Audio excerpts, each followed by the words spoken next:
Yeah. I love my HBCU. And boy, I love it, love it. I love it, love it. I love my HBCU. And man, I hope my team they won. Yeah. I hope my team they won. Yeah. Man, I hope my team they won. Yeah. I hope my team they won. Yeah. I tune into the HBCU Sports Lab to see if my team won or lost. If they lost, I'm quiet as a mouse. But if they won, keep tab. I'ma do the dab, yeah. Dr. Cavil, he know what he be talking about. Mike and Charles, they know what they be talking about. They compress the analytic data with this hip hop. If you know them like I know them, they gon' tell you if your team, if they won or lost, and who the ball. So listen to Professor, yes sir, and pay attention, cause he gonna teach a lesson. This is Dr. Cavil with Inside the HBCU Sports Lab with Mike Washington and Charles Bishop. Mike Washington and Charles Bishop are both on assignment. So some of the other normal faces you see, AD. So I brought in a whole nother crew. Folks that said they can get it right because everybody else can't get it right.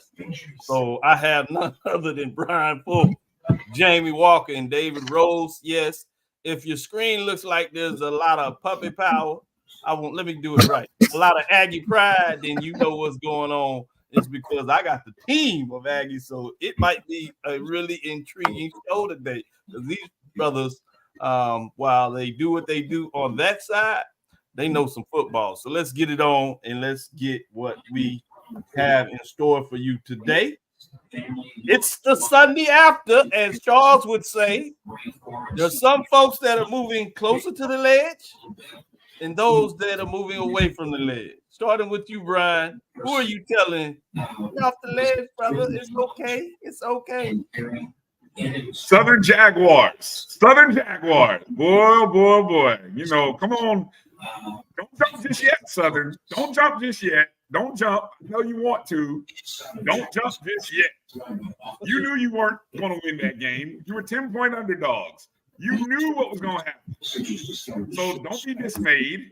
I had to check on Carlos Brown. Had to make sure he's okay. But Carlos is a realist. So Carlos wasn't too high or low up going into the game. But for the rest of y'all, Jag Nation, relax.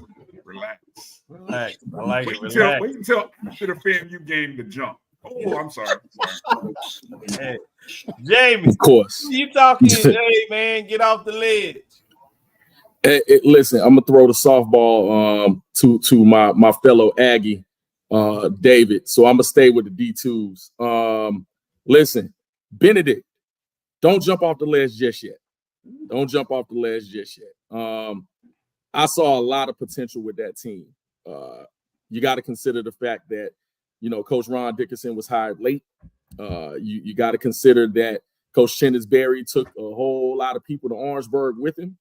And I think the showing versus Lane last night was not indicative of what this team will be.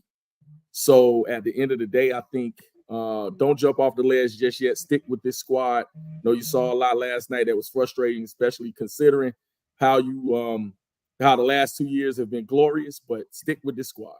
I think you'll be okay. Don't jump off the ledge just yet. Stay there.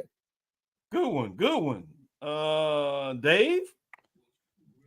To my fellow Aggies, I know this is hard for y'all, but it's time to do not jump off the ledge quite yet. We got the Classic this week. You got a little bit of time. We got the Classic this week. And then we go to Orangeburg the following week against South Carolina State. So do not jump off the ledge just yet. We haven't even played a team that had the same amount of scholarships as us yet. Don't jump off the ledge just yet. I love it. Great work in terms of calm down.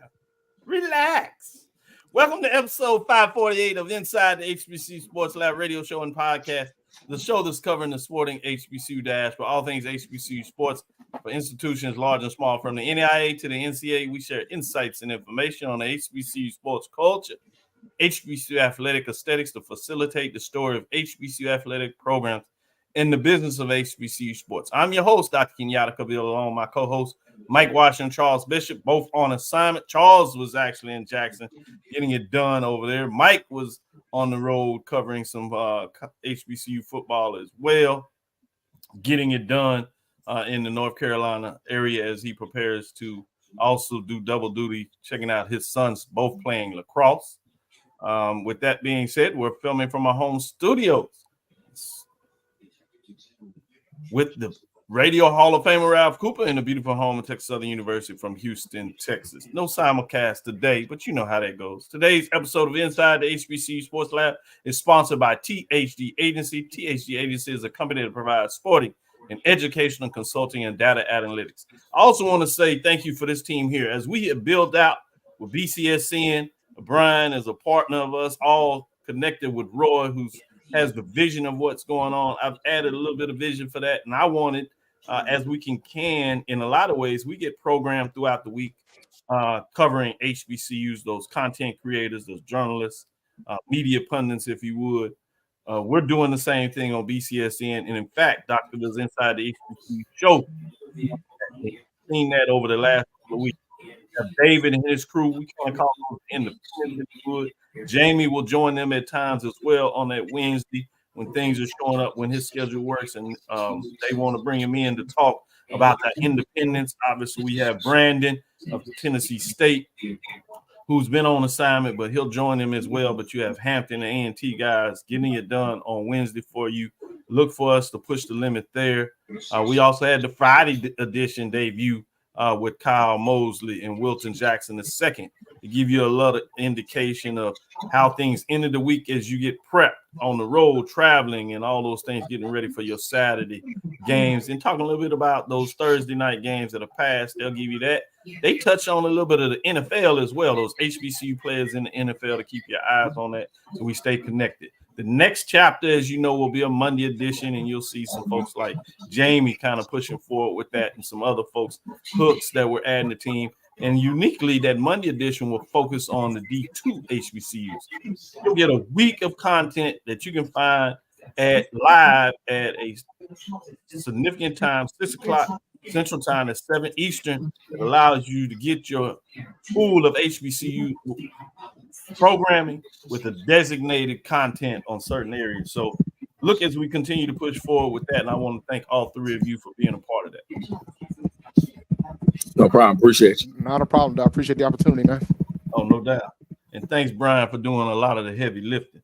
With that being said, let's see what happened to the top 7 teams last week as they got it on this past weekend. What did they do?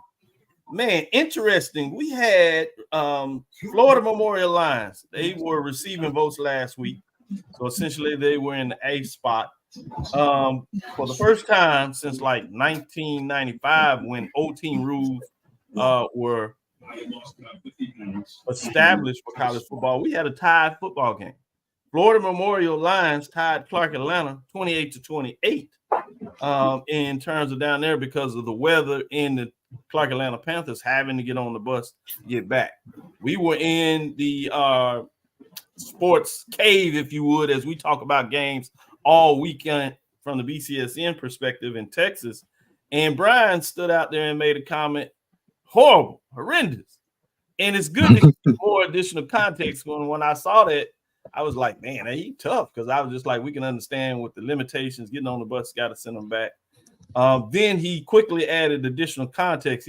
Because of how the contest was going, he was saying it was unfortunate the game couldn't be finished. And with that, I agree with him 100%.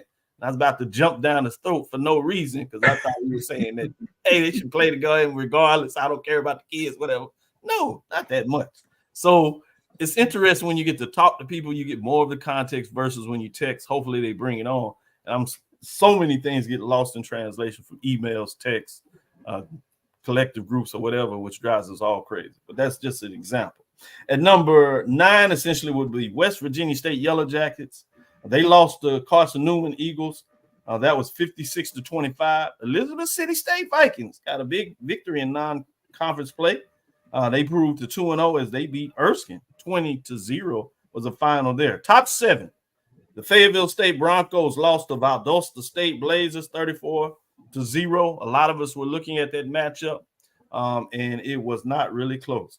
At number 6, Winston-Salem State Rams they continue to win. They defeat Ohio Dominican 19-13, 2-1 as they improve 2 on this season. Number 5, Virginia State Trojans did not play. And number 4, Virginia Union Panthers did not play. At number 3, the Charles Bears lost to Chattawaba 37-28. At number 2, I told you about this one, tied. Clark Atlanta Panthers tied with the Florida Memorials 28-28. So they are 2-0-1. Be fascinating to watch that the rest of the season, as that will go on the ledgers and people are going to be like, a tie. I didn't know we had ties. Yes, in this case, because of the weather and needed travel to get students safely home, bus requirements. That's the difference when you don't have the charter planes involved. The previous week when you seen in North Carolina Central and as well as Alabama State, there was a little concern, but they were able to kind of make things work in terms of making sure that they could get to those charter planes to get them back home. So they pushed through. Also, the fact that it was aired on ESPN, a lot of ways that you see how when you start increasing the monetary components of that, it changes the outlook of how those games happen. Something to keep in mind when we talk on this side, the business side of sports. Let me get to you all, the mid-major. Anything surprise you in terms of those scores in the top 7 plus the 3 from the receiving votes error? Any thoughts on those teams? I'm going to start with you, David. What's on your mind in terms of anything there? When I was younger, Johnson C. Smith wasn't exactly the best team in the CIAA. To see them dominate Lincoln like that is incredible. And it's fun to see. As somebody from South Carolina, about an hour away from Charlotte, I'm very impressed of how well Johnson C. Smith is playing. And it's going to be fun to see how the CIAA pans out from that standpoint. Great comments, and I was thinking the same thing. You know, we're all kind of waiting for that bubble to burst, whether it's Clark Atlanta, the Shaw Bears. Not so much for Clark Atlanta. They got the tie, so the Shaw Bears did get the loss. So the fact that Johnson C. Smith won, but impressively, the way they won, you're like, let me look a little more at this Johnson C. Smith Golden Bulls. Maybe they are who we did not think they were. Jamie Walker, what were your thoughts? Yeah, I had to echo the sentiments of David as well when it comes to what Johnson C. Smith was, being from the state of North Carolina as well. They weren't good back in the day, but kudos to Maurice Flowers. But I had to tease Coach Keaton. Coach Keaton's been in this cancellation deal before during his time at Allen when against Livingstone, if I'm not mistaken. So I think they had to cancel a game as well. I think ending in the tower just went as it didn't count at all. So interesting to see. But I'm going to go with the Fayetteville State Valdosta game because I think when you're talking about what those teams stack up as, going against a D2 power like Valdosta State, seeing Albany State go in there and get boat raced as well, along with Fayetteville State, getting beat. I think, it's a good measuring stick on how our D2s stack up. And right now we're not doing so well. Hopefully throughout the season we'll improve that. But I think, it was interesting to see Valdosta really, really take, our D2s to task. Hopefully we can get that corrected and back in because it tells a lot for the playoffs.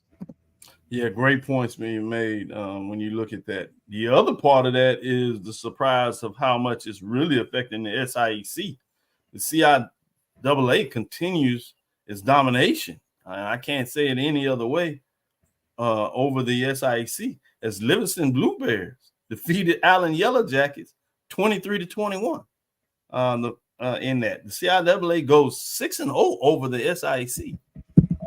So the CIAA at the Division II level for HBCUs, without a doubt, is where football is right now. It's phenomenal, Doc, because last few years the SIAC has probably been getting more of the publicity, but I think those bottom tier teams of the CIAA had to play catch up, and now you're seeing, that entire conference really elevate its play. So kudos to them.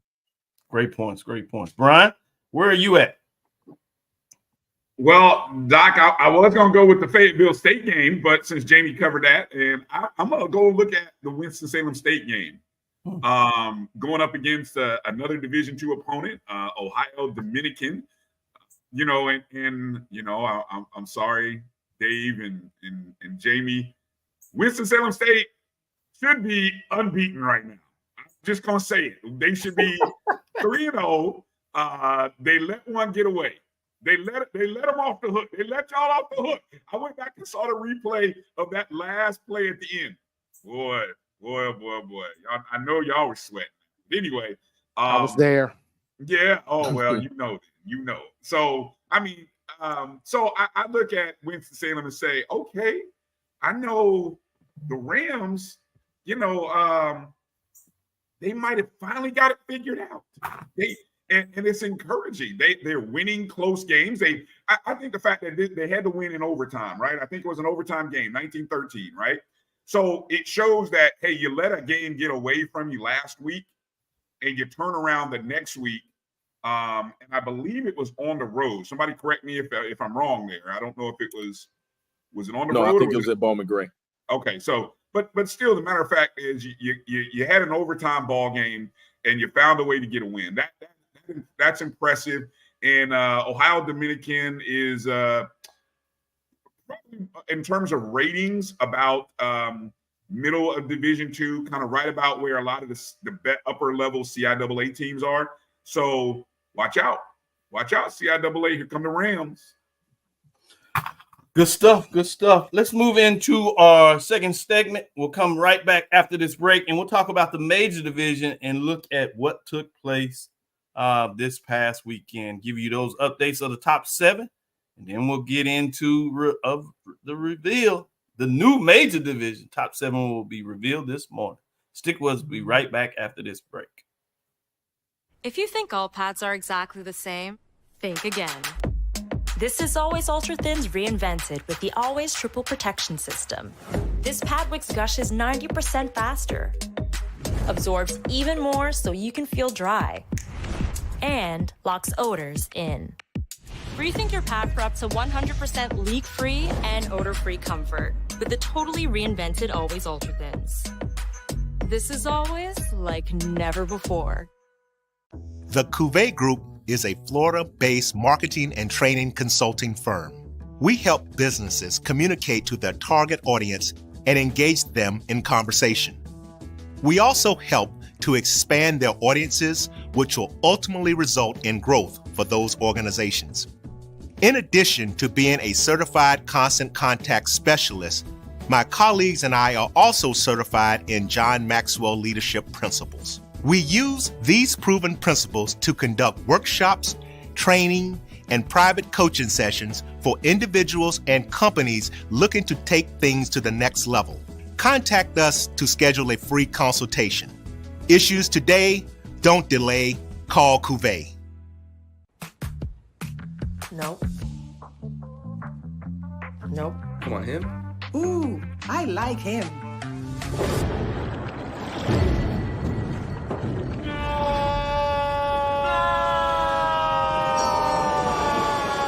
Quick, the quicker picker-upper. Bounty picks up message quicker, and each sheet is 2 times more absorbent, so you can use less. He's an 8. He's a 9. Bounty, the quicker picker-upper.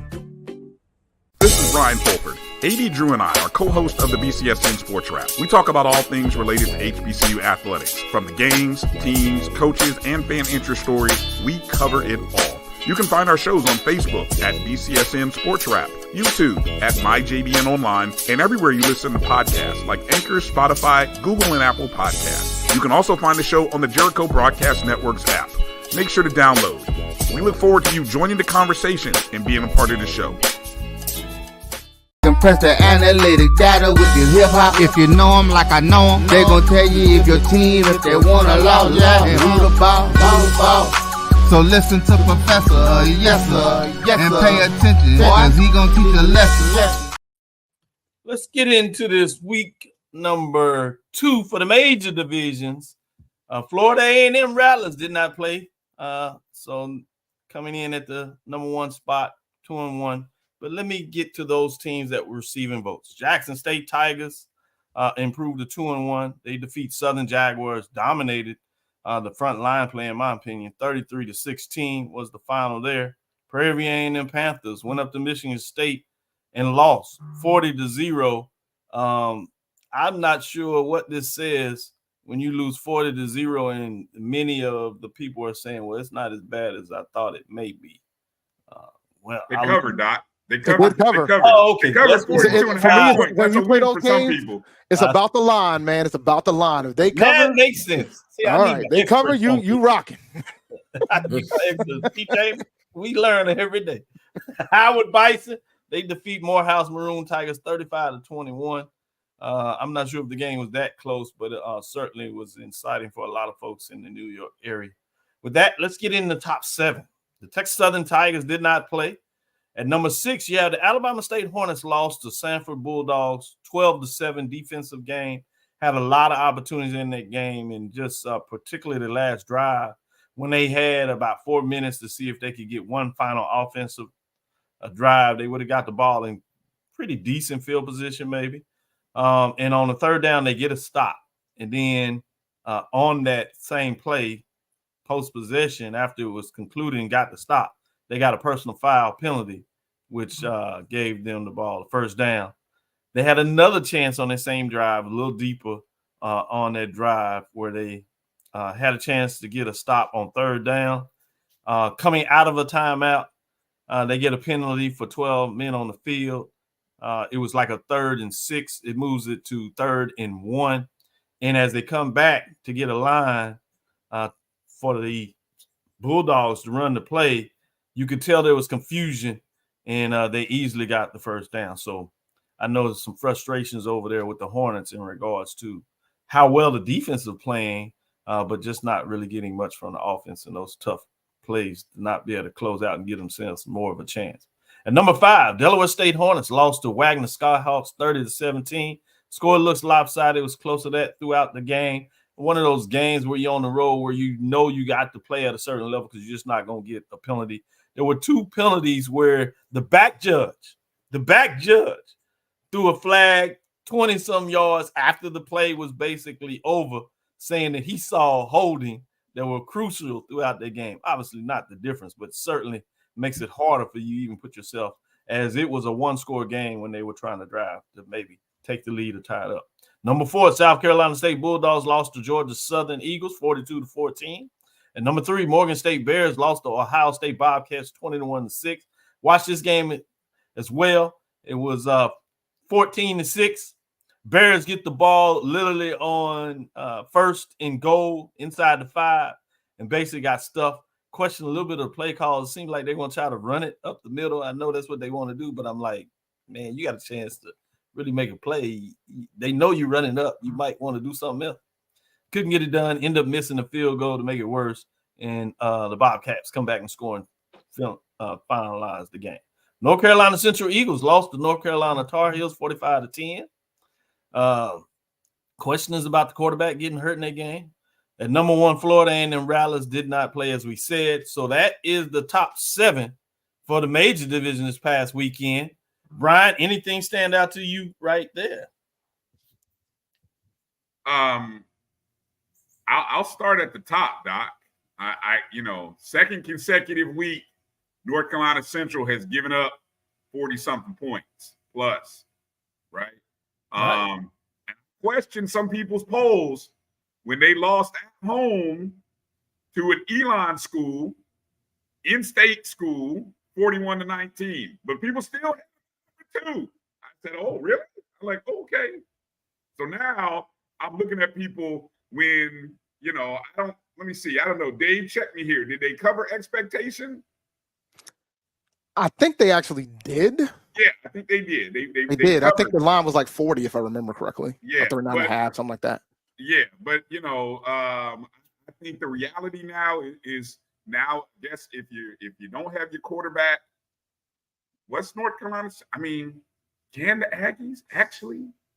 I'm excited for y'all Aggies. I'm excited. I'm excited too. Optimistic y'all are. I'm optimistic for y'all. So I'll just step out of the way and let y'all talk about that. Oh, trust me, you don't have to step out the way because they're gonna talk. Oh God, it's gonna be a long week. With that being week. said, on this show, Bryan, you can't talk about a team not supposed to be somewhere without telling us who you would have at number 2. Last week, that is. It's funny you asked me because I looked at my rankings from last week, and I actually had Morgan State ranked number 2 last week. And I had North Carolina Central all the way down to number 7 because I looked at it. And last week was tough because you're measuring teams that are playing teams that you should beat versus games that you should lose. So you're valuing bad wins and bad losses, But one thing that was true, you played an FCS opponent. You played at home, and you got ran out the field by 20. That was bad for me. Good points. Good points. David, what are your thoughts?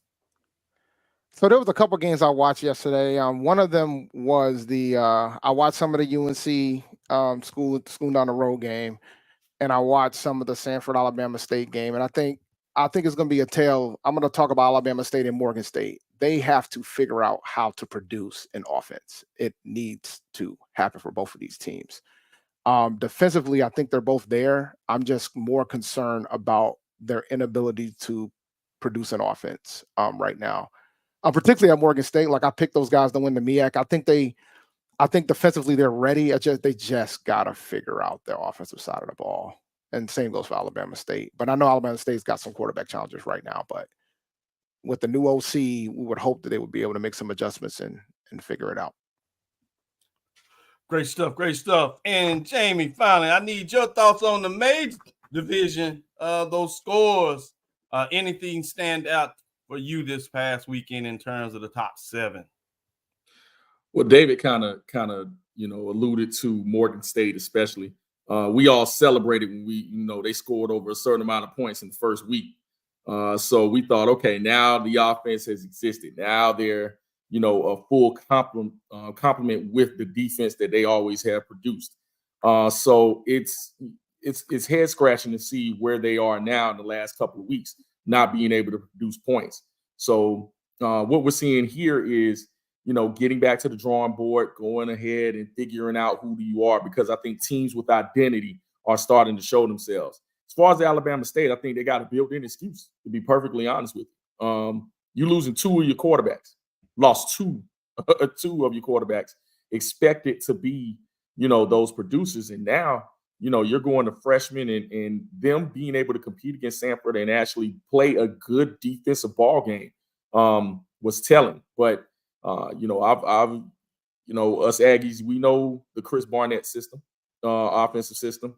And I think they'll get that figured out. It's just a matter of, whether the quarterback can give them what they need to be successful. All the predictions and all the praises we sang to Alabama State in the beginning, I'm curious to see where they'll end up. I think they'll be a better team in the end. But right now, you're talking about competing in that SWAC East. Right now, I would say they're 3rd, maybe even 4th. Yeah, I agree. Yeah, 2 games that are not on here in terms of their teams being ranked the top 7 or even receiving votes. One of them did drop out of the poll last weekend. I thought they made a nice statement. Outside of SWAC, playing a team in the SWAC was the Southern Heritage Classic. Tennessee State pretty much dominated that game. It was close to keep your interest, but they had a comfortable lead throughout that game, particularly after the first quarter when it was maybe a little tight. But as it went into the second quarter, definitely as it went into half, the Tigers had pretty good control. The other one was Hampton going against a team in the MEAC, Norfolk State. As you talk about going on the road, Bryan, in the FCS, Norfolk State got handled in that up front. Said that about Jackson State Southern, and you told them not to get off the ledge. So you might have to tell Norfolk State either to get off the ledge or you might be telling them to jump. Without that being said, there was one point I was watching that game. There was one point in that game where Hampton had more points than Norfolk had yards of offense. Yes. That was similar to Southern. It was had bad. less than 30 yards. They had 28 rushing yards for that game, while Jackson State had over 200.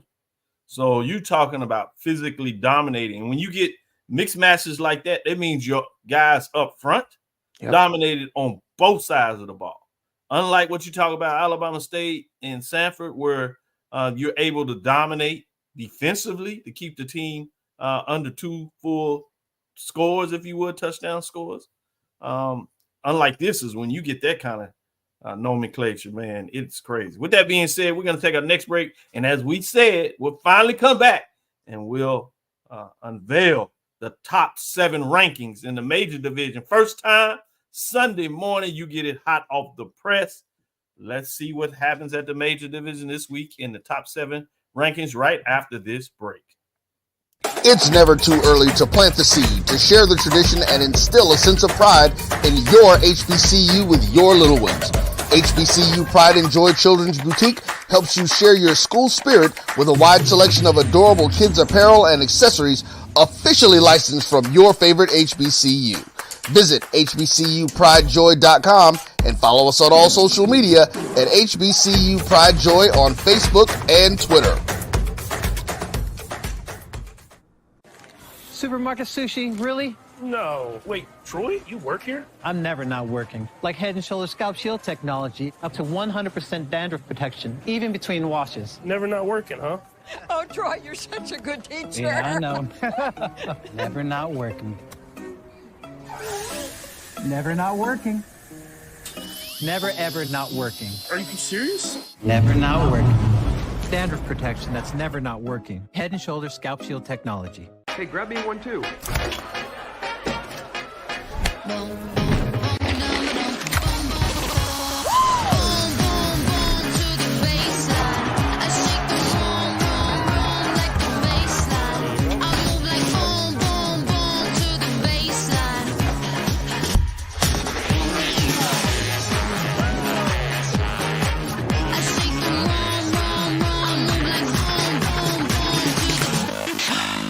Charmin Ultra Soft has so much cushiony softness, it's hard for your family to remember they can use less. Sweet pillows of softness. This is soft. Holy Charmin. Oh, excuse me. Roll it back, everybody. Sorry. Charmin Ultra Soft is so cushiony soft, you'll want more. But it's so absorbent, you can use less. So it's always worth it. Now, what did we learn about using less? You gotta roll it back, everybody. We all go. Why not enjoy the go with Charmin?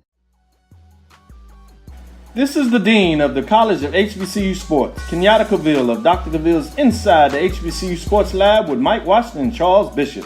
Come mix it up in the lab where the course lecture is in session every Tuesday from 6 o'clock p.m. Central Standard Time on Facebook Live, YouTube Spreaker, or the BCSN app, as we discuss all things about the HBCU sports culture, including exploring the week that was in the sporting HBCU diaspora, as well as the upcoming week of HBCU sports. With me, the Dean, the College of HBCU Sports, on Dr. Cavil's Inside the HBCU Sports Lab with Mike Washington and Charles Bishop. Course lecture dismissed. Compress the analytic data with your hip hop. If you know them like I know them, they gon' tell you if your team, if they want to lose, and who the ball. So listen to Professor, yes sir, and pay attention, cause he gon' teach a lesson. This is Dr. Bill with Inside the HBCU Sports Lab. Let's get right into it. This is week number 3, Major Division Poll Rankings, unveiling for the top 7. We'll talk about who stays in the top 7 and maybe those that dropped out. I've never seen anything like this, David, Bryan, and Jamie. We had 5. Counting, I'll give you 5. You know my top 5? We had 5 teams that dropped out of the poll rankings in week number 3. Early in the season, you do see a lot of turnover, but I've never seen anything like this in the last 20 years of me unveiling major division and mid-major division top 10. For those that are new to this, major division is the FCS level HBCU programs, and mid-major are NCAA Division II as well as NIA programs. We'll unveil that on Tuesday. With that being said, dropping out this week, the Delaware State Hornets fall out as they fall 1-2 on the season. Tough loss, as we talked about them losing to Wagner 30-7. Alabama State Hornets, they fall out as well as they fall on the road to Samford 12-7. South Carolina State, the Bulldogs fall out of the poll rankings as they go on the road to Georgia Southern and take a tough loss to the Georgia Southern Eagles, I should say, 42-14. Also dropping out this week, North Carolina Central, second consecutive loss of the week. They go on the road to North Carolina Tar Heels. They lose 45-10. And finally, the fifth team and the record-setting team falling out of a poll ranking that we've done over the last 20 years is the Morgan State Bears. They lost on the road at Ohio 21-6, if you would, in that matchup. Meaning, who's receiving votes? Receiving the votes, staying in contention at the top 10 level, if you would. The three teams receiving votes as you get interesting in this. And I see some eyes shaking and considering. South Carolina State Bulldogs at the top of the list, just outside of number 7, is with 136. The Bulldogs fall to 1-2 as they had a tough loss, as we talked about there, to those Georgia Southern. At number 8 is Morgan State Bears, 1-2, 134 points. And Prairie View hanging in there with their road loss to Michigan State, playing a much like North Carolina Central, playing a Power 4 school. This one out of the Big Ten versus the ACC. The Panthers lose 40-0, but fall to 1-2 on the season. What you want to see is the top 7. Let's do it. At number 7, we have none other than the Texas Southern Tigers. Bye week helped them to some degree. They stay at number 7, 1-1 on the season, and they have a big 1-0, unlike many folks in the conference race, as they defeated the Prairie View Indian Panthers on the road early in the matchup for Labor Day weekend. 159 points remaining at number 7. Bring us to number 6, new team, but they are back in the poll, I should say. Howard Bison improved to 2-1, 165 points as they go up to the New York Urban League Classic and beat up on Morehouse. But we got some news out of that Classic with the coach saying, yes, there are plans for Morehouse Maroon Tigers to move to Division I. So the fights are on. Are they going to go independent, join the historic white conference, join the SWAC? Many people believe it's the MEAC. We shall see and find out maybe when those dates will appear. At number 5, you have the Grambling State Tigers. Go on the road, stumble, put up a lot of points in the first half, push back, get the defense right, but can't get the offense going. But they do what a team that is learning how to win to make a statement does against a team that is moving up. Fourth quarter, they were down 7. They tie up the game, force it into overtime. They score first and get a big interception on the first play of offense by Texas A&M Commerce. They get the win 35-28 as they tied it at 20-28 to take it to overtime. So they are in at number 4, 178 points. The third team that was not ranked last week that's back in the poll rankings is Tennessee State Tigers. They improved to 2-1. They were not ranked, but they have 187 points as they jump back into it. In the Southern Heritage Classic, they took care of the Golden Lions of Arkansas Pine Bluff 41-28 in that matchup, pretty convincingly as they got it done. A shout out to Brandon, as he called that in his write-up, following Tennessee State all year long, as one of our independent gurus out there following Tennessee State Tigers. He said they would get it done, and they did after I told him maybe not so fast. Well, let's get into the top 3. Top 3, and the number 3 is also a team that was not ranked last week and hasn't been ranked this year. The Hampton Pirates, they improved to 2-1. Second consecutive victory. They were behind Virginia Union, but came back in their second half, and they haven't stopped since as they improved 2-1 and defeat Norfolk State and really control their game on both sides of the ball and the front line and get it done as they dominate Norfolk 37-7 on the road. As the road team has won, 5 consecutive games in that matchup? Crazy to say in that rivalry, but for the Hampton Pirates, they wanted to hold true, and it did. Our last team that was not ranked last week, but jumping back in the poll, they were ranked in the preseason. And boy, what a time to make a statement against their rival. They do that at home. They improved to 2-1. 5 first place as they jump back into the rankings, 220 points. They are number 2 in week number 3, Dr. Ville's inside the HBCU Sports Lab as they dominate. They hold Southern to under 30 yards as they rush for over 200 yards in that contest. You could see very early as they jumped out 10-0 that they were meaning business in that matchup. Shout out to TC Taylor, Coach TC Taylor, with the big win in week number 3, bringing us to number 1. Florida A&M Rattlers started off the season at the top of the polls for some. Some didn't have them there, but they've quietly made it work. Had some close games, come from behind, but they've been steady. They were off this weekend, but they remain at number 1, 2-1 on the season, 6 first place votes, 221 points. It'll be interesting as things start to inch closer and closer to SWAC play. You get some games next week. Fascinating, but right now, I want to see what the gentlemen say about the top 7.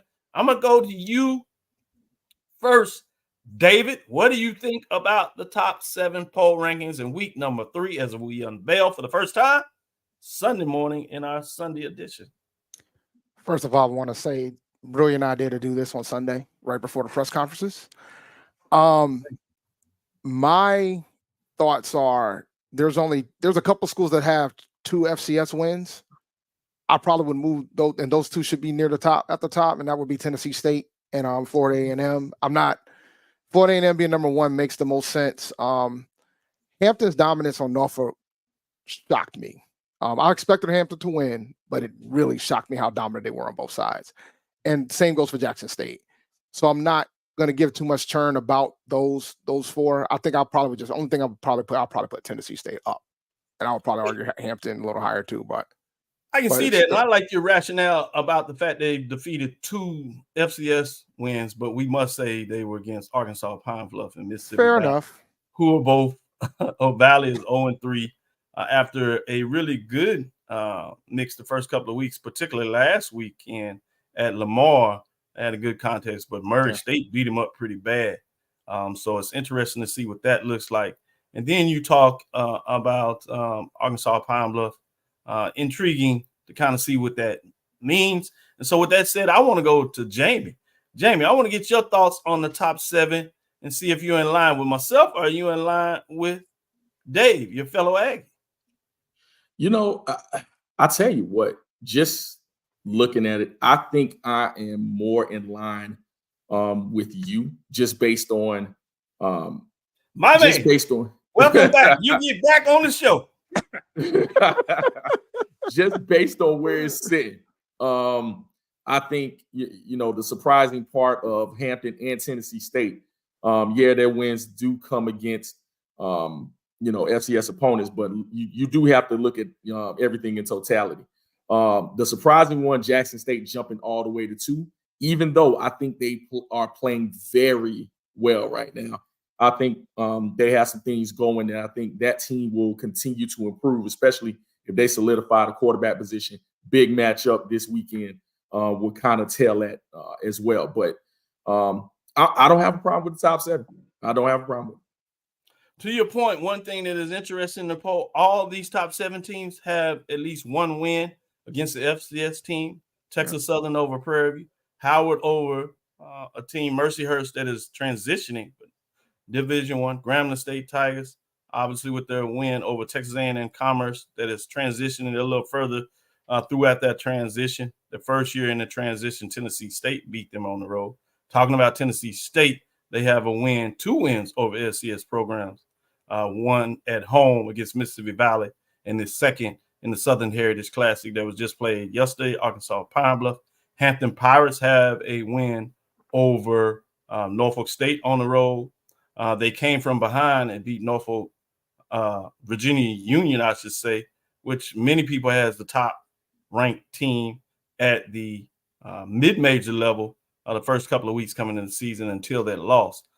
So intriguing when you think about that. Jackson State Tigers with the win over Southern, and FAMU opening up things in the MEAC SWAC Challenge in that win over Norfolk State. Now, with all that being said, Bryan, bring it home. What are your thoughts in the Terp 7, particularly how you no longer have to worry about North Carolina Central? So that thing was answered for you. But those that are now in the top 7, what are your thoughts on these top 7s and the order? Okay, so I know you're going to ask me before I say, how is this team missing? I have to look at your top 7 and look at my top 7 and kind of see who should not be in there. And okay, I found them. It's that team at the very bottom, Texas Southern. Look. They're gonna win the West. Watch. You're gonna mess around and win the West. Oh my God, that would be so crazy. I wish I could find some wagers on that, because that's probably worth some good pizza money. But I'll tell you, I am higher on Morgan State than anybody, probably. And shout out to the Morgan State Bears. I'll tell you where I have them tonight when you tune in. I'll save it. I like to do a tease tonight. But I like that. Morgan State is probably the only HBCU to cover against 2 FBS schools in back-to-back weeks. Against Towson, losing 14-9. Losing to Ohio, and I think that was a 20-point spread against Towson, somewhere in that ballpark. And then against Ohio, it was a 24.5-point spread. They lose 21-6. We have to value at some point in these polls, voters, we have to value. All wins aren't equal. I'm sorry, they are not. You can't beat up on Sisters of the Poor from West Appalachia State and think that's the same equivalent to covering an FBS team or beating an FCS team on the road. It's not. It is not. So I'm sorry, Jackson State. I love y'all. Actually, and crazy part, I have Jackson State too. But I feel for Morgan State people. I'll reveal where I have Morgan State later. But I feel your pain, Bears Nation. No respect. I respect y'all. I respect Morgan State a little more than some of the voters in Dr. Cavil's poll. I picked them to win the MEAC, but one thing about Morgan State that I think is going to be fascinating to watch is, can they get the offense going? Right now we know they have a championship level defense. We've seen that 2 years in a row, but I haven't seen anything offensively that would allow you to say they're all that. But the thing that I'm struggling with in terms of your statement is you're valuing their losses in terms of the point spreads versus the win. You talk about Texas Southern. Texas Southern has a win over FCS program in conference play. To me, that means a lot. They have a loss to a FBS program. Bad loss, yes. Then you have Prairie View. Prairie View has the loss to Texas Southern, but they have an FCS win, which Morgan State does not. No, they do. Morgan State beat Hampton. They beat Hampton. That's the thing, Doc. They beat the number 3 team. When they went on the road to do that. I agree. They went on the road to do that. But value. I'm sorry. Right, but Prairie View did the same. Texas Southern did the same. So it's almost as if you value historically white college wins than HBCUs. I got to say it because to your point, they all have D1 FCS wins. It's about the out of conference victories too. Is on the road against historically white college, so that's the same as Morgan State, and they have a conference road, which is tough when you open up the season. So I think you're hedging your bets on those, and you just have your own inclination. But I'm just not seeing what's unique other than the point spread in terms of what they lost in those matchups. And Texas Southern doesn't have their loss. Unfortunately for them, they were open this weekend, but next weekend I think you get another indicator, as Mike would say, a data point, as Texas Southern is on the road to Lamar, the FCS program. So if they get that win, they would have 2 FCS wins versus Morgan State, and they get another chance next week as they are on the road and get a chance to make their statement as well. So the beauty of the bye week, Dr. Cavil. Yeah, and that's beauty the of the bye week. Early in the season, you're evaluating teams that necessarily haven't done the same thing. So fascinating to see what that looks like, to you all's point. And let me add this, Doc, if I could, about Texas Southern. Southern. Yeah, I always get a chance to respond. I'm not going to close it down. No. In Texas Southern. You are the producer, so you have the pen a little stronger than me. I might you're controlling things a little bit now, so I'm going to be nice. Morgan State plays Virginia Lynchburg and hosts them next week, so That's not going to be anything. But go ahead and make your point, Brian. But Texas Southern, though. Texas Southern. What was the score last week when they played? Who was it they played last week? They played Rice, went across the street, played Rice, got their head bumped. I will say that 69-7, that powerhouse from Houston, Rice House, right? But I think we get dangerous when we just look at a score and go match to match. We also got to take everything in totality. Rice played Sam Houston State, got bopped in the head. This is Sam Houston State now that is at the FBS.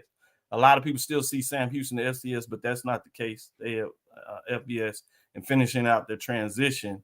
And there were a lot of expectations from Rice. So this is a relatively talented Rice team. They're not the Rice that we think in the past, but I think after that first loss, and so what you got is because they got to transfer quarterback in there and some running back, a lot of transfers that are pretty nice. And so you may be surprised in terms of Rice. Now Rice got bopped in the head this past weekend from Houston. Houston, which I think a lot of people seeing them play a little stronger. They held Oklahoma at home, but if we're a game that some people lost. So I'm saying it's so challenged when you get in the early season because you're looking at one or two matchups versus a collage of similar type of matchups going up. And so, yeah, I agree with you. Well, Morgan receiving votes was good too, right? Like they were number 8, if I recall, right? They had the most votes that was right outside the top 10. They were 9. So I mean, top 10. Yeah, exactly. You're not. It's close. Like when you get to like once you get past the top 4, it's pretty close. Like when you start thinking about it. And I like this because it gives people an indication in terms of the voters. This is the thing that voters are thinking about, and it kind of matters in terms of their personal head. You give the parameters. Wins, losses, road, and they need to put all those in place. But there's nothing that triggers that says that everybody has to value a point spread differential versus a win compared to someone else. So you're right. But regardless of the point spread, though, I'm looking at group of 5 teams, right? These are PWI's group of 5 teams: Rice, Ohio, Townsend. Townsend's the FCS. Townsend's in the CAA. Townsend's in the CAA. My mistake. CAA. Yeah, Townsend's in the CAA. Okay, so if I'm just looking at the Ohio versus Rice contest, right? I'm looking at group of 5 teams, and you're going on the road. And I'm looking at one game that was 21-6, and the other game that was 69-7. Right. So, but the thing is let's say next week those two teams play in Rice in a neutral site, and Rice dominated Ohio. My evaluation will change. That's the one thing about these weekly polls. My evaluation next week will change. Ohio is that much better than Rice, but we really don't know that because in games it's about matchups, how they look each other, home and away, those kind of things. So I think even in that subjectivity, I think you can give it a little bit, but the weight that you put on for me is a little less. Jamie, last thoughts, and we'll get out of this segment. And this is actually a great discussion, just on people's valuation as well, and a very interesting contrast from last year, where the MEAC were beating CAA squads a lot, and it's a little different this year. So kind of an observation from outside. We'll see if that continues. Great point. Hopefully, there's a couple other. Hopefully, it does continue. And we'll talk about that in the next segment. Great lead up. Good, perfect fastball. Again, the top 7 in week number 3, number 7, Texas Southern Tigers 1-1 with 159 points. They remain at number 7. At number 6, Howard Bison 2-1, 165 points. Were not ranked last weekend. Number 5, Grambling State Tigers 2-1, 178 points. Were not ranked in week number 2. At number 4, Tennessee State Tigers with a big win, improved to 2-1, 187 points, as they were not ranked. And the last 2 here, 3 is Hampton Pirates 2-1, 191 points. They were not ranked last week, as well as number 2, Jackson State Tigers 2-1. 5 first place votes, 220 points, were not ranked. Remaining at number 1, second consecutive week, is none other than the FAMU Rattlers 2-1, 65, 221 points. And the race for the Celebration Bowl between the MEAC and SWAC is on. We'll see if we can get like a Hampton Pirates or Tennessee State Tigers as independents to kind of derail that matchup. We'll see. Things go week to week. We'll talk about in the next segment what to expect in week number 4 from these gentlemen and experts here. Stick with this after this last break. Choice Hotels is a family of brands that helps you get the most for your money so you can be any traveler you want to be. You could be a free hot breakfast hero at a comfort hotel. Yes! That's how you waffle. Mr. This script got a plot twist at a Radisson hotel. A business big leaguer. Go for key. Even the ultimate pool float inflator. With 22 brands and the best value for your money, Choice Hotels has a stay for any you. Book direct at choicehotels.com, where travels come true. Gotta get the corners.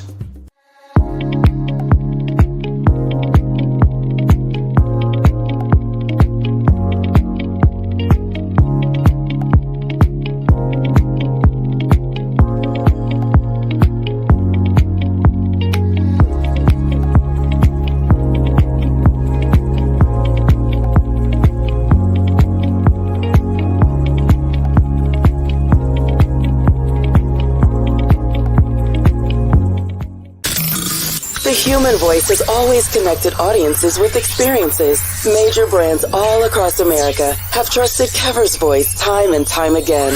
Conversational, powerhouse, intelligent, and sincere. That's the voice you need for your creative marketing process. KeaversVoice.com. Kever's Voice, Kever's Voice, KeversVoice.com. Always on, all the time. Since 2002, Empowerment Resources, Inc., a nonprofit organization, has empowered more than 1,500 youth and adults in Duval and surrounding counties through its programs Journey into Womanhood, Girls Mentoring, Life Skills for Teens, and Parenting Education Coaching. To get involved with programs, volunteer, or donate, visit www.empowermentresourcesinc.org. Follow us on social media, facebook.com/empowerment.resources and instagram.com/empowermentJAX. Compress the analytic data with your hip hop. If you know them like I know them, they gon' tell you if your team, if they wanna lose, and who the ball. So listen to Professor, yes sir, and pay attention, cause he gonna teach a lesson. This is Dr. Ville's Inside the HBCU Sports. Let's talk about some of these key matchups this weekend, and I know where a lot of energy is going for me, so I'm going to jump right into it. We have some big rivals matchups in the MEAC versus the Coastal Athletic Conference. You know, I always say Colonial, but I have my guests on, so I'm going to be good today. That North Carolina Central Eagles versus North Carolina A&T, the Aggies, is just fascinating to me in terms of that matchup and what's going on. I have a lot of thought and want to hear your all's thought in terms of that matchup in week number 4 as we move forward. These chapters continue to add up, as well as the Howard and Hampton, the battle of the real HU, as they say in a lot of places.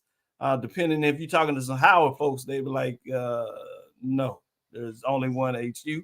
We'll see what that looks like. They've had a trouble defeating the Hampton Pirates. I will say that for sure. Even last year when they just thought they had the game, Jay Walker was calling that game. And you could tell that he was professional to the end, but you could tell he ate that one personally, as he just knew that things were trending.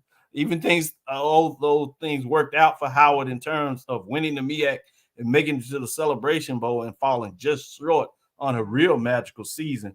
I'm fascinating in these two matchups, so I'm going to start with our Aggies on this call. Let me go with you, Jamie. What are your thoughts in terms of this A&T North Carolina Central matchup, particularly after what took place this weekend for the Eagles of North Carolina Central?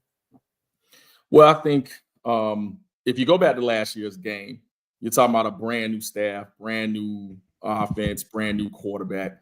You're talking about a lot that went new. And what could have happened, what was a matchup where the Aggies still had opportunities to win that ball game, but Central, with the experienced quarterback and Davius Richard, that running game, Collier and others were able to pull it out. And if you know that rivalry, Davius Richard from the outset was that quarterback. I'm talking about 2 years beforehand. He had taken his lumps against North Carolina A&T. So it was one of those things where, they're finally there with the experienced team, getting some get back, new coaches, defensive coordinator now over at North Carolina Central that was formerly at A&T. all the things that went on this year. New quarterback, new situation, new running back at Central. I think the Aggies are improving, but not quite there in relation to where they want to be in totality. You're talking about breaking in the quarterback, and you're not quite sure what happened. The loss to Delaware on yesterday was not, our finest hour, but you could see the pieces and things start to happen in relation to where they are. But when you're talking about a team that's outsized, you're talking about a squad that still has to develop in relation to North Carolina Central, coming off a loss to UNC. They're beat up right now. There's some questions about who will be calling the signals for them going into this game. So I think this game has the opportunity. I'm not going to pick. I know who I hope, but I'm not going to pick a winner.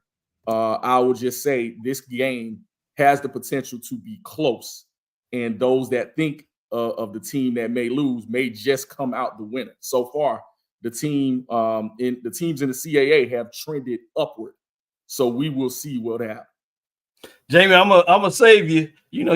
He's a professional. He calls the game, so he can't call a lot of these matchups. Or at least that's what we're gonna say at this moment here. David, I'm not a professional, so I can't call this matchup. So the big thing for me, the big thing for me is ultimately with the changes within North Carolina Central, and I'll call their name because we're talking about the game today, but things that's going on with that team and what's going on in A&T are different. They did lose a lot of players via the portal. They do have a new quarterback.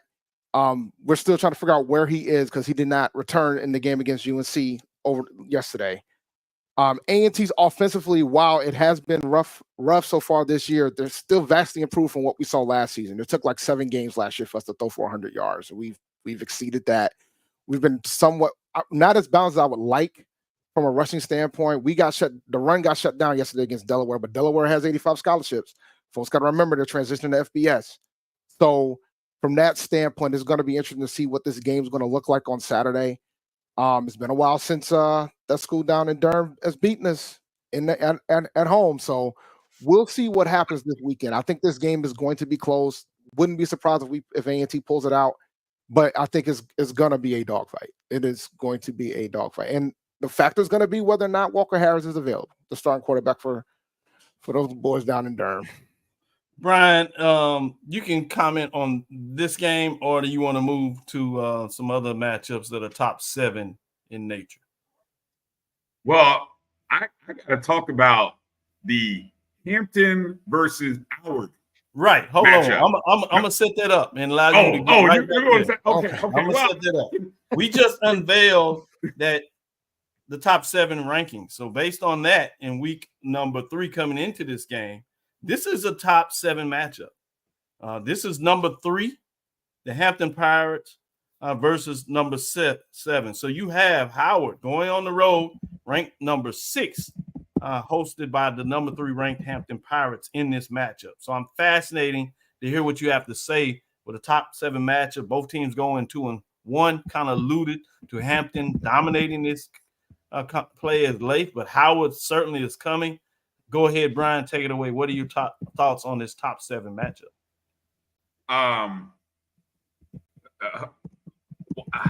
Hold on. I'm trying to get my thoughts here because I don't want to be politically correct. I want to be as realistic as possible about this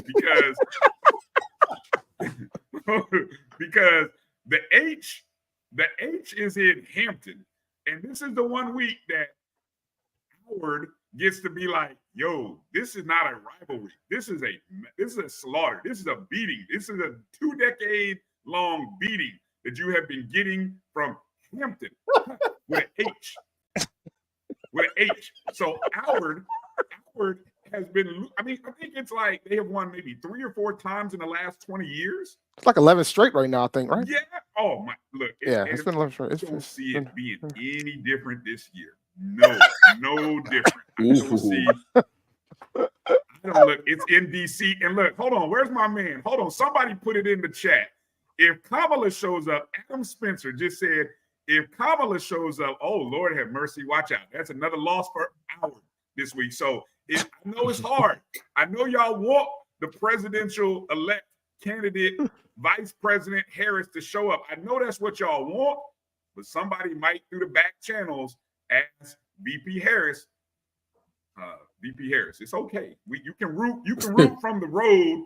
You can root from the campaign trail. We know we gonna support. You got our vote. But this one, sit this one out, sister. Sit this one out. Sit this one out. So that way, maybe we'll have a chance. But I'm just waiting to see what the line is. I'm waiting to see what the line is. I'm holding on to money. I'm sitting money to the side, waiting to see that. Please, God, let Howard be favored. Please, Lord, so I can go ahead and jump on Hampton. That's all I can say about this. All I know is this. Calling the game, so I'm gonna go to you, Dave. Get your thoughts. Doc, so you know where I'm not calling. Go ahead, Dave. Get some thoughts in terms of what direction you're going with this game. I mean, I'm definitely picking Hampton here, but for me, you need to be more concerned about the traffic of having a vice president / presidential candidate near that game in DC. You need to be more concerned about the traffic situation there. But overall, man, there were times like there's a lot of questions for Howard, and because they're winning, a lot of folks aren't really having those discussions. But now, because like they beat Morehouse, some folks are questioning whether or not it should have been that close on the scoreboard.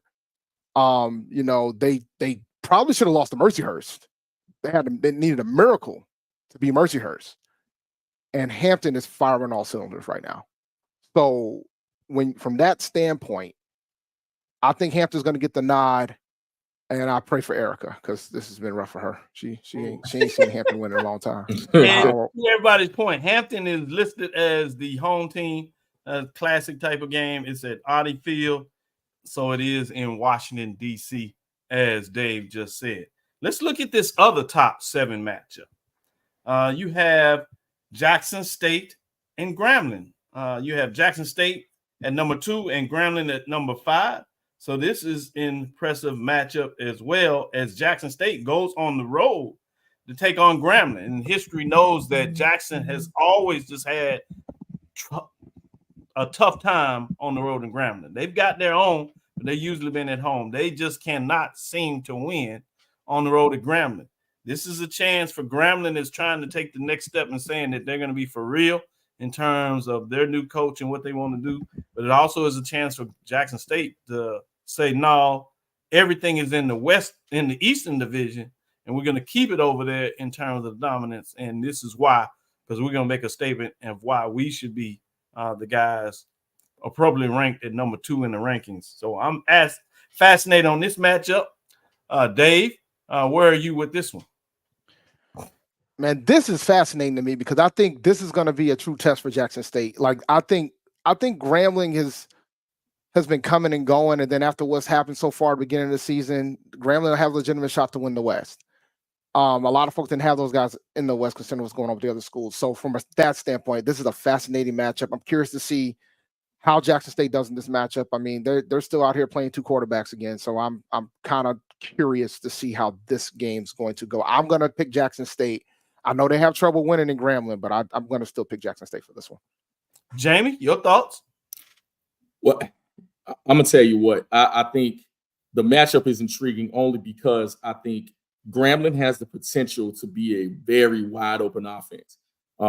Because I think, with the preseason SWAC player of the year, Miles Crawley, I think you got someone who's a quality signal caller for that offense. And I think they're playing quality defense. But I think when you look at Jackson State in totality, that front 7 is phenomenal. Not quite sure about that back 4. They've been, kind of iffy, but susceptible to the big play. But if you can run the football the way Jackson State does with a full complement of backs and along with the quarterbacks as well, they can keep that Grambling offense off the field. I think it'll be a close one. I think Grambling plays up to the task, but I think Jackson State wins it in the end. Bryan, I'd love to see what your thoughts are on this matchup. This is such an exciting week. I feel like preseason is officially over.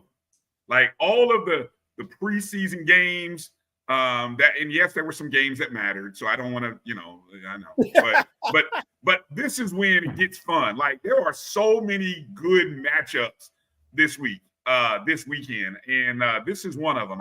I'm curious to see how Jackson State responds to going on the road. I mean, it's all nice when you're at home and you got the comfy of the vet.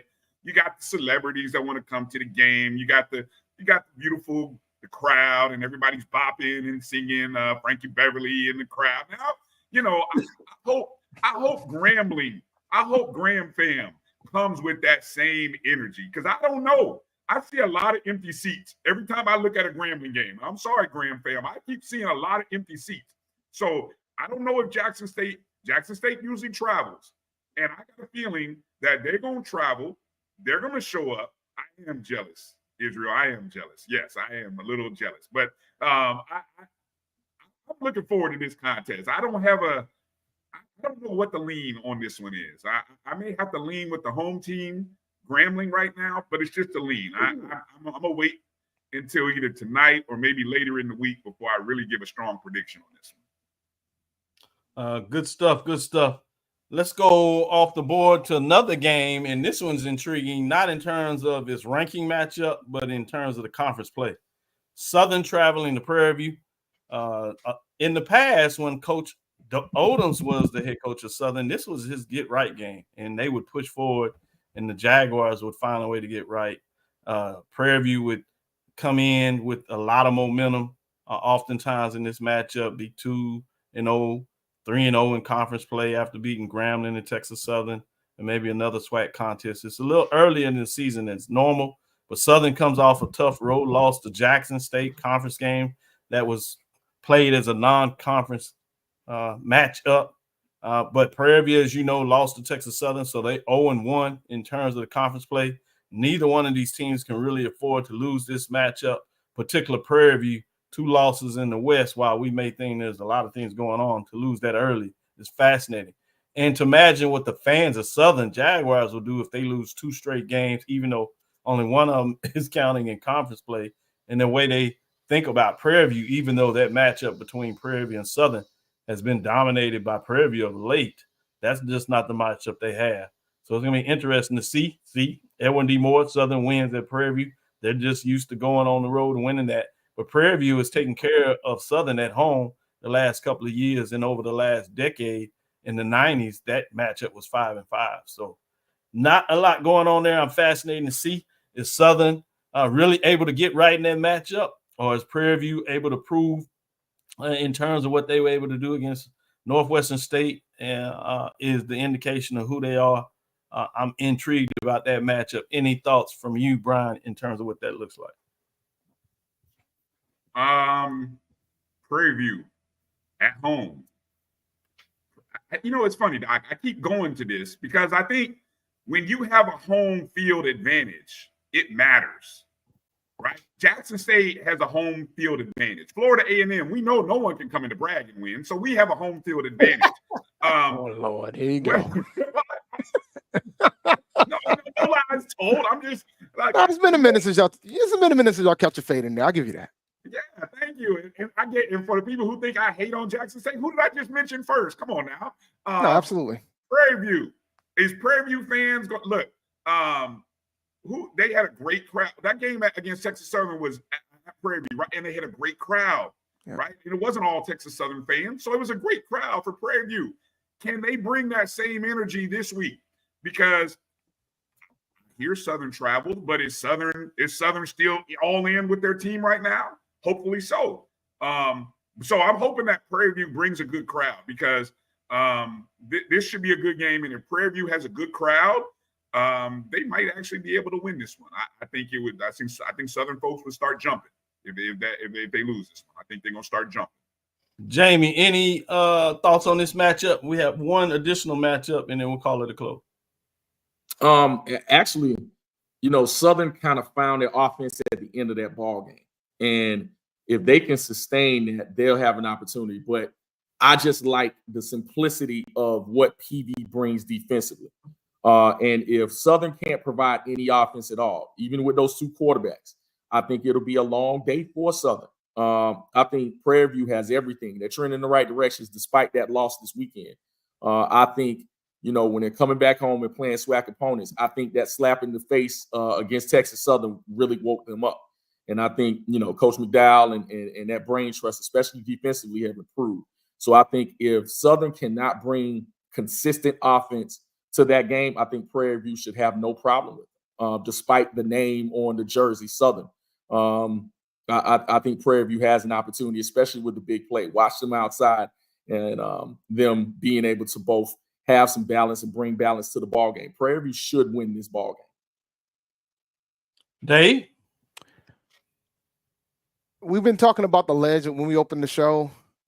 Oh man, that ledge is gonna be full if Prairie View wins this game against Southern this weekend, and I actually think that's gonna happen. So I know it's rough for Southern right now, but don't jump yet. But it's a legitimate concern. Prairie View can't afford to go 0-2 in conference, so I think Prairie View's urgency is going to be much higher right now.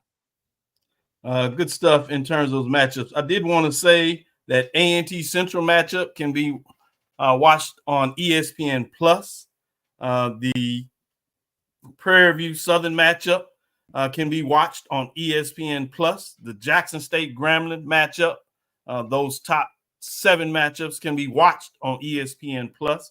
So make sure you tune into these matchups, whether by your phone if you're out tailgating, or certainly at home. And make sure you plug it up on your streaming device and even hook it to your TV like I do on Saturdays when I do not have an appointment to get to a game and cover it. So wanted to give you that information in terms of what that looks like. Fascinating to see these matchups and many of these matchups being broadcast between ESPN Plus, HBCU Go. We even had a game on CNBC yesterday, but most of these matchups you can catch. The last one I do want to bring to your attention is a SIAC versus SWAC matchup, Division II mid-major matchup against the majors. Last year we had quite a few mid-major division upsets that really threw everybody asunder. This year we had some that people were looking forward to, but at this point, the FCS has dominated the SIAC-CIAA in terms of the major dominating the mid-major. They are undefeated. There has not been a mid-major upset, if you would. Clark Atlanta comes in.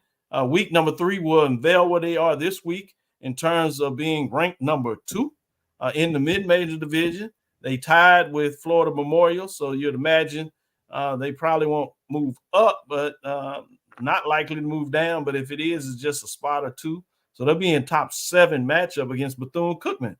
That only scored 2 points the week before, but they woke up. While they had a loss, they put up some points this past weekend, particularly in the second half, where they scored 31 points. We know that Clark Atlanta can put up points. Had some problems stopping folks. They've gotten key stops to get those victories they had in the first 2 weeks. Very key matchups, but this one is intriguing to me. In a lot of ways, this is what I told you. When I talked about expansion of the conference there, we looked at Tennessee State, and I think is Brandon in? I know he was trying to get in. Maybe hadn't quite made it in. I'll give him a plug as he has an article coming out that talks about what would that look like in terms of expansion. And everybody knows that I want the Atlanta market and have talked about Clark Atlanta, particularly with their R2 status. So oftentimes we focus on Tennessee State in SWAC matchups or Tennessee State in MEAC matchups for those that are intrigued with that. But this is a chance where we talked about those that are in favor of a D2 outside of Morehouse moving up, as they talked about Clark Atlanta in that market. Can they make a statement in terms of, more importantly, are they moving this program forward and get a huge win? Will Bethune-Cookman shuck off the cobwebs and keep everybody with a clean slate in terms of the major divisions against the mid-major? I'm going to go with you first, Bryan, on this matchup, since this is your favorite foe in a lot of ways, Bethune-Cookman Wildcats. Doc, you said that Bethune scored 30-something points, right, for the first time in all season. Hey, they gave up 50-something too. and rat poison is coming to Municipal Stadium, and they might score 60. I'm just telling you. They would have scored 60 in Miami Gardens The only thing that could stop Clark's offense is Mother Nature. I'll tell you, that was the only thing that stopped that game was Mother Nature, because that game was going well over into the 40s, maybe 50s. And it was just going to come down to whoever had the ball last. That's how great that game was in the first half. But, man, this might be the backbreaker. That streak you were talking about is, I hate to be messy, but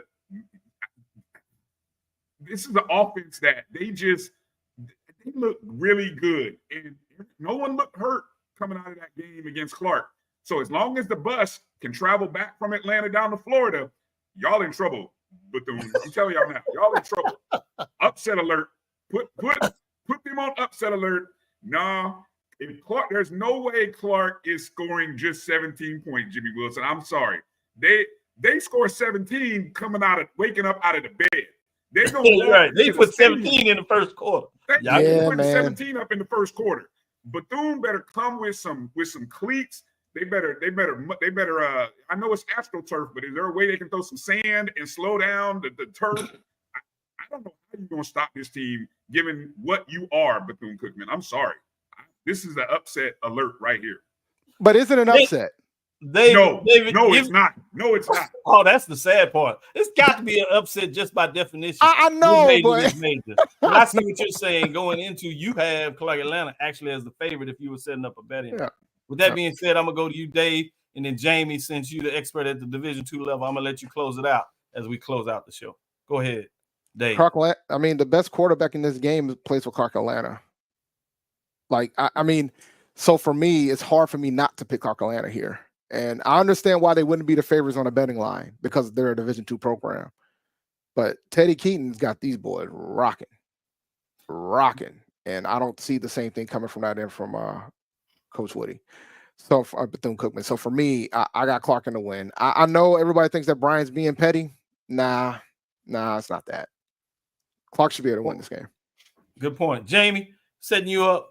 I talked to Lynn Thompson before he stepped down as the VP of Athletics at Bethune-Cookman University. Many people, we had an interview with him. Many people didn't realize that he actually had his master's at Clark Atlanta University when he did his undergraduate at Bethune-Cookman. So I asked him, because I've wanted this game for a while. 2 private schools, that East Coast corridor, relatively good location, marketplace. Why hadn't this game been played? He said he tried to set it up. Clark Atlanta didn't really seem interested at the time. Obviously, that was a different Clark Atlanta team over the years, and in a lot of ways, a different Bethune-Cookman football program as well. Now, this is a final matchup that's set up. Your expertise seeing things at the Division II level, much as you cover the SIAC and even some CIAA, and then you are professional and you follow the major division. What are your thoughts in terms of this keen matchup against private HBCU institutions in a regional location, one at the Division II level in the SIAC, the other in the SWAC at the Division I level FCS, major division program? Well, I'm going to tell you what. Somebody put it in the chat, and I saw it come up, and I think that is the X factor, 65 versus 40.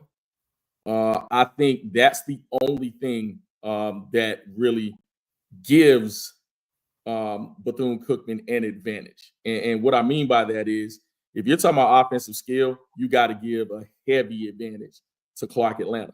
When you're talking about the size of these teams, you're talking about the scholarships and things of that nature towards the end of the game, that always, I think, comes into play.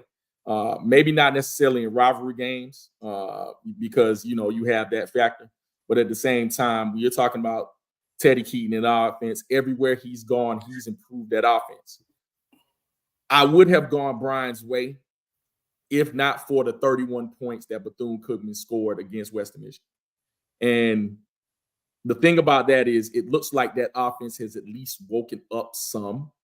So I think, as much as I love Clark Atlanta, they've had some games where they've had some battles. Think about it. You're talking about an NAIA squad against Florida Memorial that really, if you look at that team in totality, their passing game is not where you want it. They rely fully on the running game a lot of their times. So when it comes to just what Clark Atlanta is able to do, I'm not worried about what they do offensively. It's the defense that I worry about, and the scholarships and them being able to get off the field on third down is the benefactor. I think this game is close, but I think Bethune-Cookman pulls it out at the end. Good comments, and people are talking about the Division I status of these programs and whether they take athletics seriously. I think people confuse in terms of what a program does in the past and what they're going to do now. Moving to a different division is about a vision and a commitment, and you can't tell any institution what commitment they're going to make. You can question it if you're going to do your exercise and expansion, but you cannot assume that they're not going to make the commitment. So that's something that I think people need to be careful about, focusing just on somebody's past in athletics. There's a lot of the bigger branded programs that were great in the past, but no longer make the same type of commitment to athletics. And over the last 10 years, they've fallen on their face, and they only surviving by the brand and not in terms of what they bring to athletics. Will they revitalize them? You would think so, because those usually what those programs do. But I think we need to be careful in regards to understanding the business of athletics, and you don't just move an institution from one level to other level because of athletics. That's the linchpin in terms of the vehicle you can do it.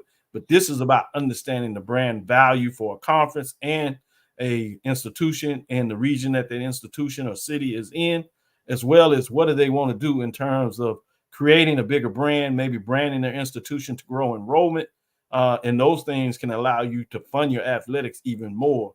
And so be careful of just putting a pin on something and looking at what an institution was versus what is their goals and plans to do. Perfect institution to say about that in terms of the enrollment is North Carolina A&T.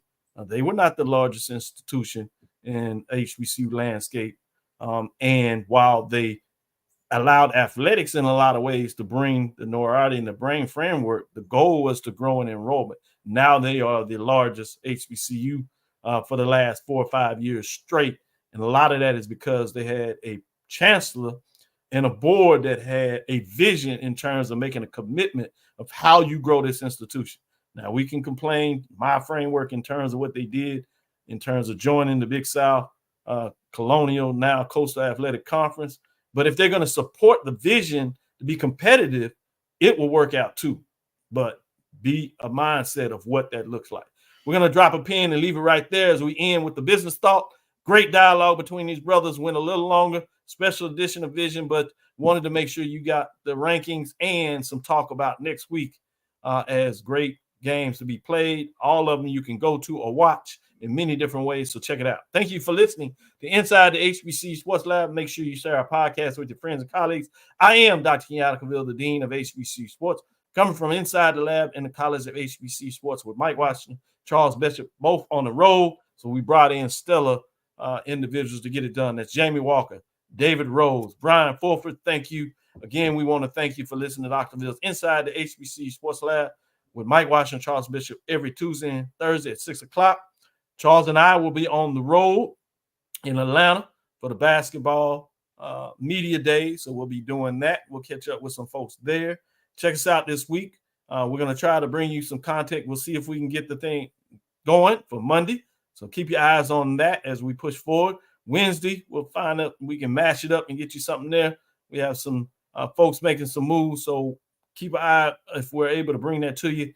And then Friday, we'll see what we do as well. But we'll try to push to get you 5 days a week, 6 to 7 Central Time, 7 to 8 Eastern Time, Monday through Friday. Obviously, you know, on Sunday, you can get a breakdown of what went down on Saturday to keep your eyes and news on HBCU sports, the sporting diaspora, as I like to call it.